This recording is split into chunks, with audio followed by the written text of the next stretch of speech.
lot of people believe because they see people sitting cross-legged in these pretzel things with their legs and all that jazz from the East, a lot of people think that's what you have to do, but it isn't. You can meditate in a chair just as effective as meditating sitting on the floor. The key to meditation is not so much where you sit or how you sit. I mean, the posture matters, but whether you're in a chair or you sit on the floor, it's not so much a matter of that. It's more a matter of paying attention to attention and being aware of where your attention is and practicing continually moving your attention away from the thought process. This is something that is, the reason it's a practice is because it's not something that we typically do. We don't typically pay attention to our thinking. We usually are unaware of thinking in terms of the idea that that voice in your head, for most of us, is just considered me. I'm just thinking, right? When you practice meditation, so did I answer your question? Yeah. Okay, thank you. Any other questions? So when you practice meditation, you're really practicing exposing yourself to a different way of experiencing yourself and experiencing what goes on in your mind. You're exposing yourself to a different way so that you begin to be able to look at thinking instead of identify with it. You begin to be able to realize that that voice in your head is not you. For a lot of people, that is a significant revelation. That voice in your head is not you. That's the mind talking. And what is the mind? The mind is like the software in a computer. The brain is like the hardware in the computer. Okay, and so the software is running a program, right? And that program is your mind and your thinking happening all the time. Expresses itself as a voice in your head. And if you have paid any attention at all to that voice in your head, you will consider it to be a relief to find out it's not you, because it often says things that are very disturbing, doesn't it? Talks about you, right? It's constantly going. It doesn't allow you to sleep. It gets you into fights, right? It produces resistance to your life. You know, you wake up in the morning, and most of us wake up in a experience of dread. You wake up in the morning and the voice starts to talk and say, oh, what do I have to deal with today? And the voice is always looking forward to the end of things. You know, I want to get through life. I want to get to the end of the day. So this whole business of understanding, and it's a psychological truth. I mean, this is not theoretical. It is a psychological fact that the mind is an operation that is running amok. The mind is an operation that's operating automatically by itself. And it's bringing you along for the ride, right? So meditation is an opportunity to kind of wake up to what's going on in your internal world and start to realize that it's not a very workable operation a lot of the time. It doesn't mean all the time. If you really start to pay attention to thinking, what you'll notice is that there are times when the thinking is just practical thoughts. You know, I think to pay my rent. I think to, I think to drive my car. I think to do all these practical things. Nothing wrong with that, okay? But if you pay attention to thinking, you will start to notice that a lot of the time, it is not doing practical thinking. It is judging and evaluating everything. In fact, the way it's talked about in psychology is to say that the default state, which is the state of mind that you're in, when you're not necessarily using thinking to do something practical, but the voice just keeps playing. If you start to pay attention to it, you'll notice that it's always talking to you about what's going on. It's raining today, oh, it's miserable. You see people as you're moving around in your life, and the voice in your head is saying, I like that one, I don't like that one. It's constantly evaluating you and your own behavior. You know, it may tell you that you can't meditate. This is too hard. Too much My mind's driving me crazy. My mind is just racing and I can't settle down. I can't practice meditation. Right?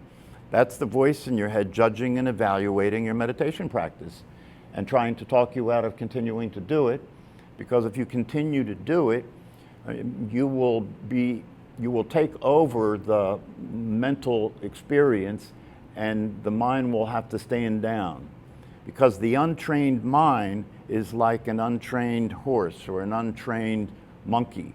It's all over the place, you know, all day long. It's going all over the place, thinking about this, thinking about that, worrying about this, worrying about that, being annoyed, being frustrated, being angry. Every once in a while, there's some what we call happiness, but it's the reason that we're in the pursuit of happiness is because it's not consistent. You know, we're trying to get it all the time, and the understanding we have about how to be happy is to get what you want, then you'll be happy. Right? That keeps the economy going, right? Especially at this time of the year, people, you know, will go into debt in order to try and be happy. So one of the teachings that is the foundation for the practice of meditation is the discovery that what most people are doing to be happy simply does not work. That's why it's a never-ending process. Every time you get what you want, there's a little bit of satisfaction, and then that passes, and you're back again looking at what do I want next? You know, I thought it was the new car, but I have the new car now, and you know, it was great for a little while, but now it needs maintenance, and it's got a dent in it, and it's not the same as the new models that come out. So that didn't really work. What else can I get, right? And it's a never-ending thing, you know, looking forward to what you can get, looking forward to experiences you can have. Maybe it's a vacation, but it's always this pursuit of trying to experience this experience that's called happiness. One of the things that the teachings that are the foundation for meditation tell us is that to continue to pursue happiness is a mistake, because it will never work. You will never end up happy and satisfied. It will keep changing, right? You'll keep experiencing dissatisfaction. You'll keep experiencing the next thing. You know, what's next? You know, what am I going to do after this? You may have noticed that's the way your mind works. As you sit here today, you may notice that there's thoughts about what am I going to do after this? What's for lunch? What am I going to do tonight? What am I going to do this week? You know, that's the way the mind works, constantly planning, looking forward to things that I can get, things that I can have, things that will make me happy. And it's an unworkable situation. So meditation offers us the possibility of actually being happy. And the happiness that meditation offers us the possibility to experience is a happiness that is not about getting anything. It's a happiness about being peaceful. It's a happiness about experiencing your true nature. And your true nature is not the voice in your head. Your true nature is the awareness of what's happening, is your true nature. If you're meditating and you're paying attention to attention, and you're moving attention from thinking to watching the body breathing, that which is doing that is awareness, is it not? Isn't it your awareness that's paying attention, right? And so in the teachings that are the foundation for meditation, they tell us this awareness that you are, that is the real you, not the voice in your head, you know, is already happy. But you're not experiencing that because you're being what the voice is telling you are. You're being the person. You're being the physical body. You're being the one who wants things. You're busy being that. You're preoccupied all the time with thinking. It's like a computer in a sense, you know, that with a computer, if you are done using a program to do something, right, you can shut the computer off or you can put it to sleep and it'll just stop, right? But the voice in your head and the thinking activity isn't like that. It keeps running. When, you know, you're not using it anymore, but it's still running. It keeps talking to you all the time. Right, and it can really turn into a neurotic experience where you're trying to get away from your own voice in your head. You're trying to get this voice to stop, trying to get this voice to slow down and stop and leave you alone. Right. So through meditation, what you can do, in the case of a computer, you can put it to sleep. In the case of the voice in your head, you can't put it to sleep. So then the question is, well, what can you do to get it to calm down? What can you do to get it to shut up so you can start to relax and enjoy your life instead of have your life be narrated all the time by a neurotic voice in your head? And what you can do to do that is practice paying attention to the thinking activity. But what happens here that is equal to what you can do with an actual computer, right? When we're practicing meditation and I say move your attention from the thinking activity to the breath, I'm asking you to log off the program, right? I'm asking you to log off the program, right? I'm asking you to put the gear in neutral instead of keeping it in drive, right? But when you go to log off the program, right, and you're paying attention to the breath away from the thinking activity, right, the program is still running, and so it produces a thought, and that thought is a thought that captures your attention, and you're back in the program again, and the program is running. The thing that's interesting about this that's different from a computer is if you move your attention away from the thinking activity, right, and you practice doing this consistently, and you understand that it is possible to be aware without thinking. It's a possibility. It's not something that people typically experience because most people are busy thinking all the time. But it is a possibility. Even if you look at thoughts, you can see that between thoughts is spaces, right? It's not constant thinking.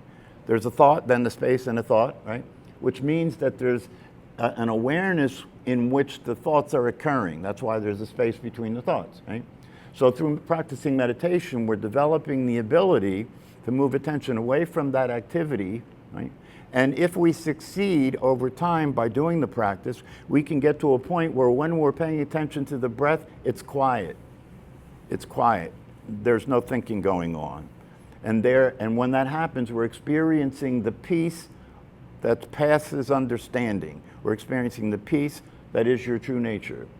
When that happens, you're experiencing a natural state in which you're happy, right? Because the experience you're having of yourself is it's free from worry, free from neuroticism, free from thinking. It's a relief. It's peaceful. It's satisfying. And this is real happiness. It's not dependent on circumstances. It's not dependent on what you have or what you don't have. Right? It's dependent on your ability to get away from the neurotic thought process that is usually keeping you crazy. And so this is a real possibility in order to get free from that and begin to experience your life as a satisfying, peaceful, enjoyable experience. But it takes practice.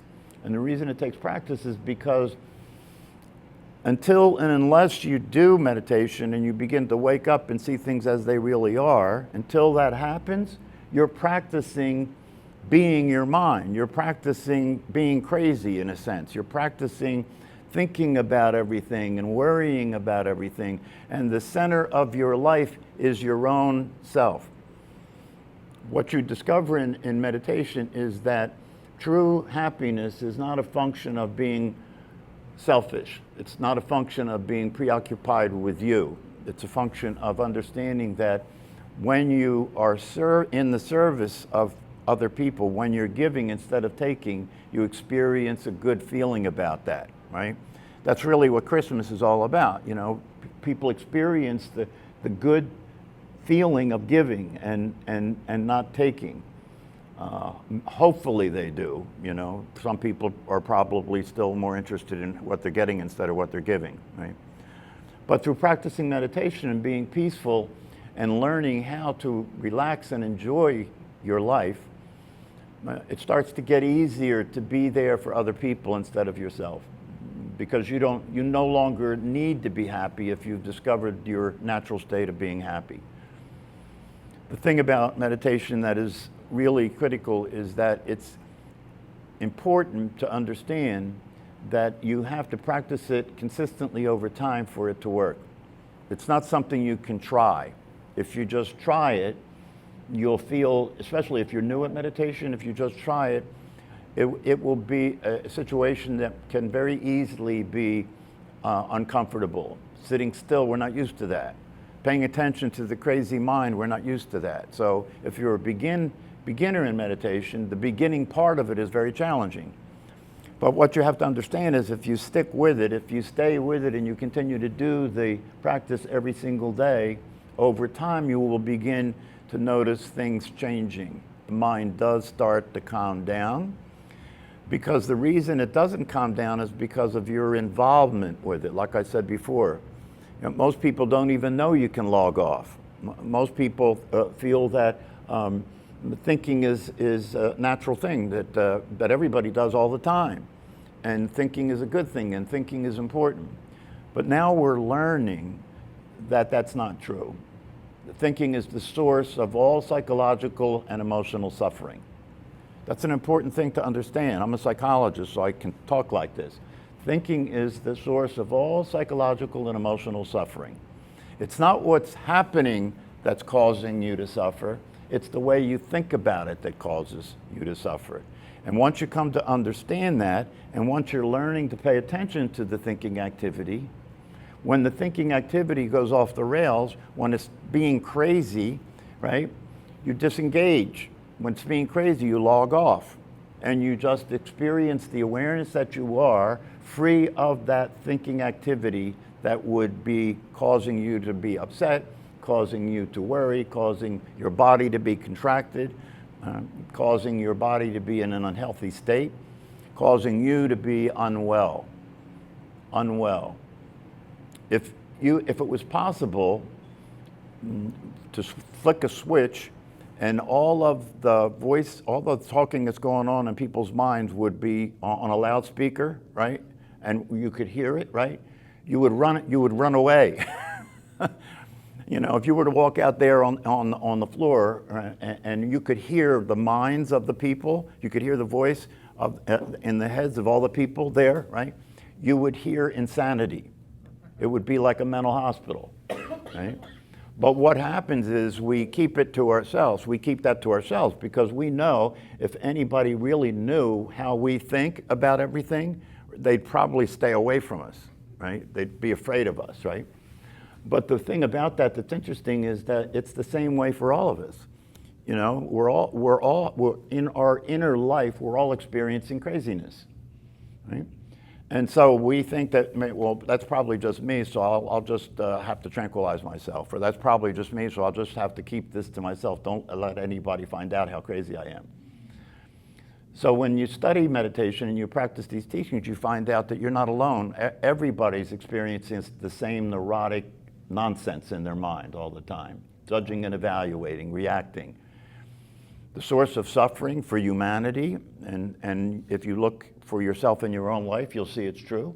The source of suffering is The telephone. the telephone. That's what it is. Yeah, well, the source of suffering, and you can use the telephone as an example, you can use anything as an example. The source of suffering is wanting things to be different than they are, right? Wanting not to have the telephone make me crazy, wanting things to be different than they are. The only problem with that is they're not.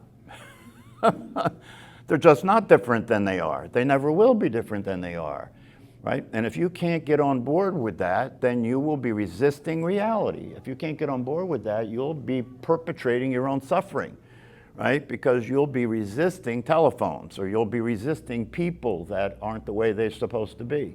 You'll even be resisting yourself when you're not the way you're supposed to be, right? When you look in the mirror and you realize that you're failing at maintaining this physical body, you're not taking good care of it, you're not taking care of your diet and exercise, and you're certainly not taking care of your mental hygiene. Most people don't even know mental hygiene exists, right? Everybody thinks that the mind is to be left alone. Well, if you leave it alone, it won't leave you alone.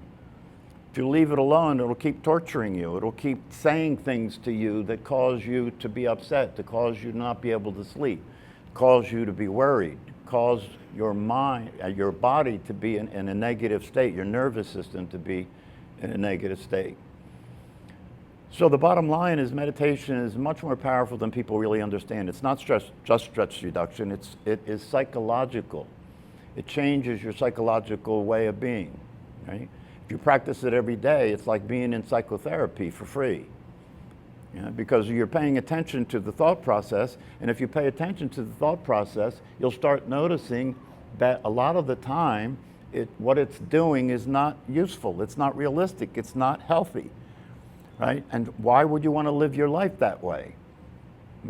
And when you realize the voice in your head is not you, the opportunity for you to start to train that voice to be realistic and consistent with being happy and have a state of well-being, you start to realize that's a real possibility. To start to get that wild horse trained, so instead of living in its house, you can have it live in your house, right?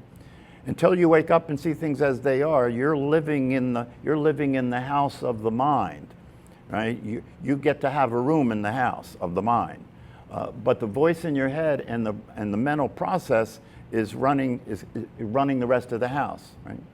When you wake up through meditation and you understand you're not the voice, and you start to train your mind, you take the house back. So the voice in your head now lives in the room and you own the house. So when it's telling you what to do and what it's telling you to do is unworkable, you don't follow it anymore. You log off. You log off. If you practice this consistently over time, you start to notice that things start to get quiet. Why? In the case of the computer, you can just log off or put it in sleep mode. In the case of your mind, you can't just log off, but you can stop giving it your attention. Your engagement with it, your involvement with it is what keeps it going. So when you start practicing moving your attention away from it, right, when it's not functioning in a healthy way, right, because the attention is being taken away, it doesn't give it the energy to continue, and it will gradually start to die down. Right? It's not going to happen overnight, and it didn't get that way overnight either, right? So you should really look at meditation like you look at brushing your teeth, right? Does anybody have to threaten you to brush your teeth? Does anybody have to remind you that you won't have them long if you don't brush your teeth? No. You know that's true, and therefore you brush your teeth. And you've practiced doing it over time, so brushing your teeth becomes a habit. You don't even think about it, you just do it, right? That's the way meditation has to be for you to get the benefit of it.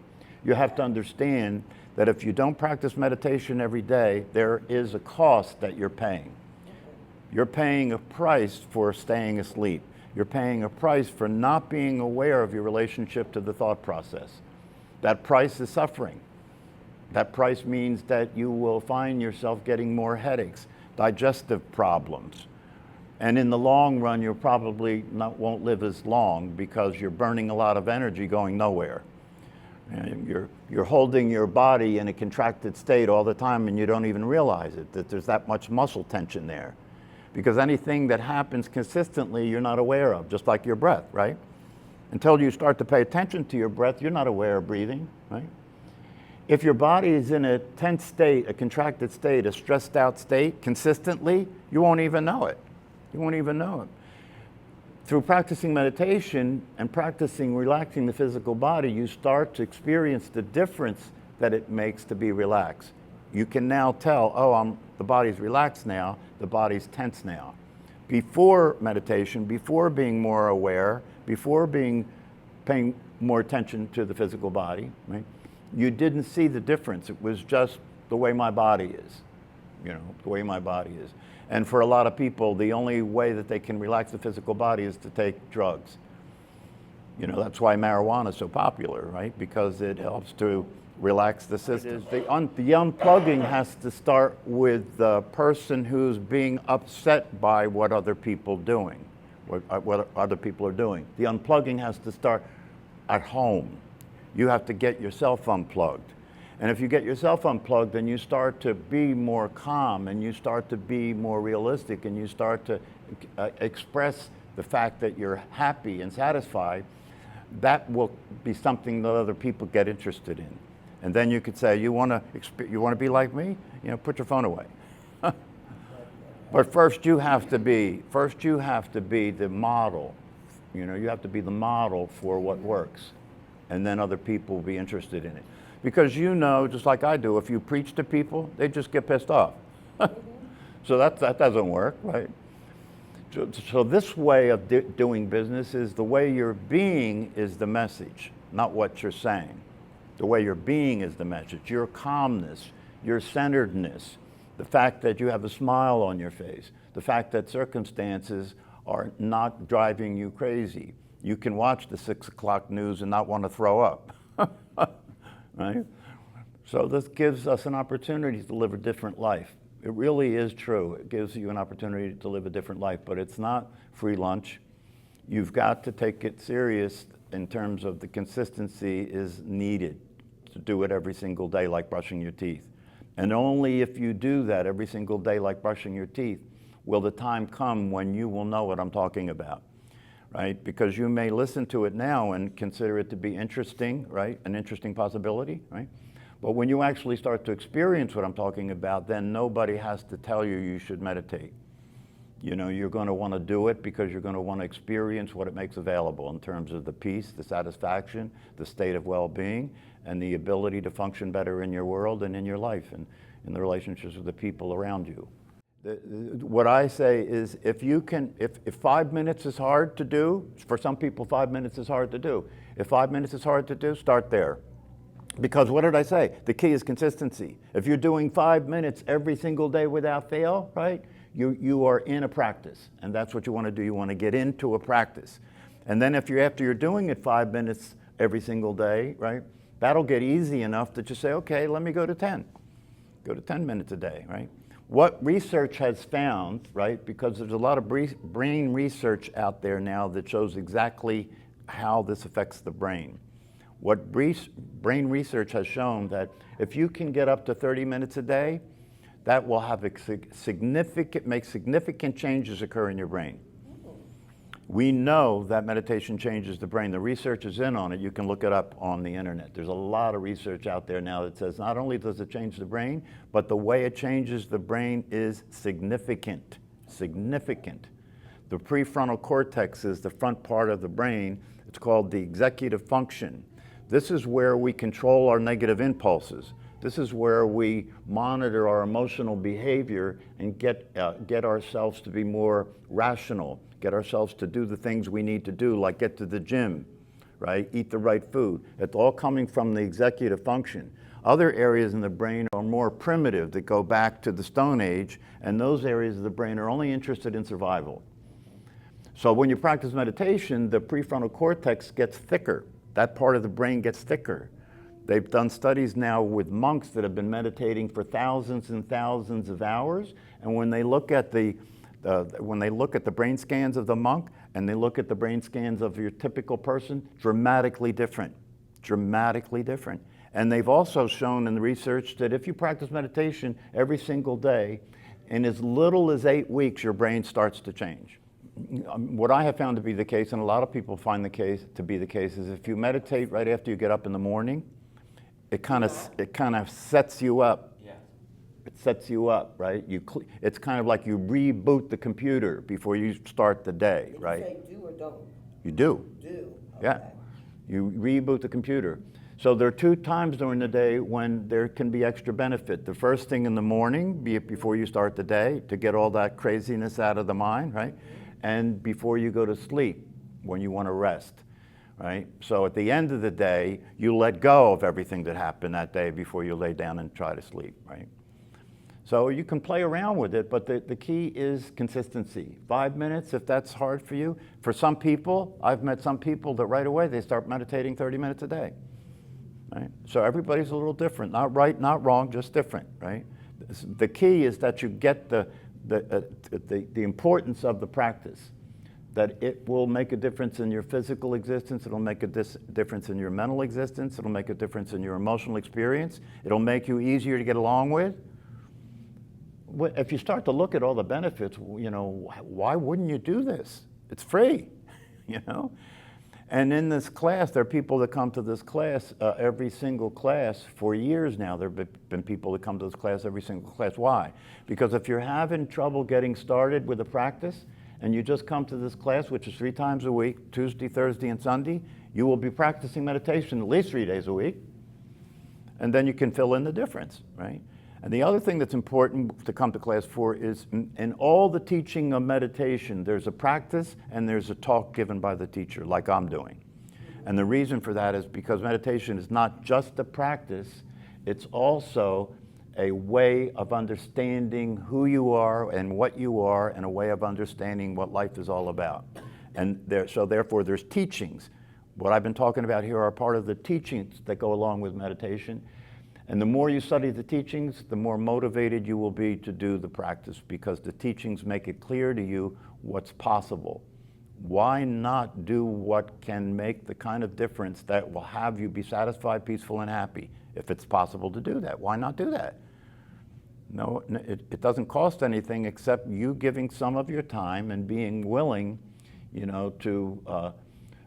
to be motivated, to get yourself inspired and motivated to be fully alive. The way I teach it, and there's a reason for it, would take a while to get into it, but the way that I teach it is to meditate in silence and stillness. Why? Because one of the things you're meditating for is to realize that your true nature is awareness instead of the voice in your head, right? And that awareness is always still and silent. So you're meditating to be consistent with the way you really are, as the awareness that you really are. You're meditating for that, right? Now, the other thing, though, is that as you practice meditation, you want to in the beginning, you may want to sit in a place that's quiet, right? So that you don't have to deal with this stuff, right? But as time passes, you have to be able to be in this state that I'm talking about, this state of being. You have to be able to be in this state of being in the middle of the shit, if it's going to work, okay? So by practicing over time, you can get to a place where you could go to Times Square and sit there and meditate, and it would not bother you. That is one of the benefits of practice. You can be in the middle of a lot of activity, right? You can be in the middle of a lot of activity and still be calm and peaceful and see things clearly, so you can function in a very optimal way. Does that make sense? Yeah, so the more you study about this and the more you understand about this, the more you realize you can't afford not to do it. It's as simple as that.